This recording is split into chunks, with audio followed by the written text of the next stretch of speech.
China wants to accelerate the construction of the global energy interconnection and integrated green and smart supergrid. Now it's capitalizing on the Belt and Road Initiative to make that happen. China is the world's biggest energy consumer and fastest growing non-fossil fuel market, and that's while many countries involved in the Belt and Road Initiative have lagging energy infrastructures. The key is to connect these dots through high-voltage power transmission. The technology is not much used in North America, but is popular in developing countries where sources of power are fragmented. China spent $65 billion on high-voltage lines in 2014 to link wind farms in remote areas to its fast-growing coastal cities. Ultra-high voltage power transmission can transmit power between a distance of more than 5,000 kilometers. That is how far it is between Xinjiang in China and Germany, or between Africa and mainland Europe. It is key to intercontinental power transmission.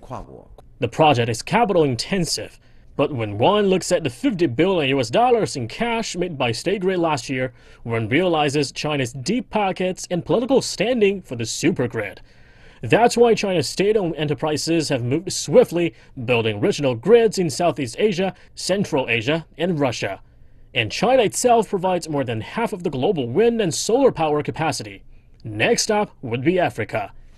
There is a diverse in terms of natural resources. There are countries with the cheap natural resources like hydro. Other countries, they don't have such a kind of resources. They depend on expensive thermal generation.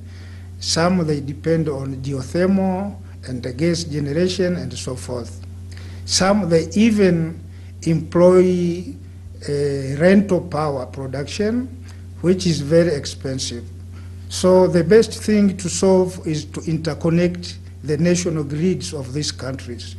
By so doing, we will be able to use the cheap energy resources from the countries which is endowed with such a resource and let the other countries also benefit through power trade.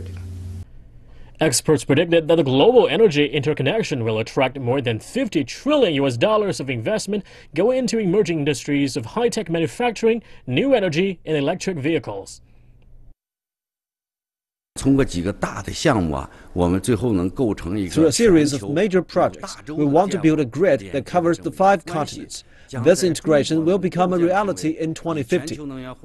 But China hasn't figured out how to tackle a major challenge. There would be no central power distributing authority for the supergrid. Rather, an internet-like smart grid would distribute power as needed around the globe. Such an idea is technically plausible, but politically sensitive. But analysts say whether this global grid will actually happen or not, it won't stop regional power integration. Cheng, CGTN.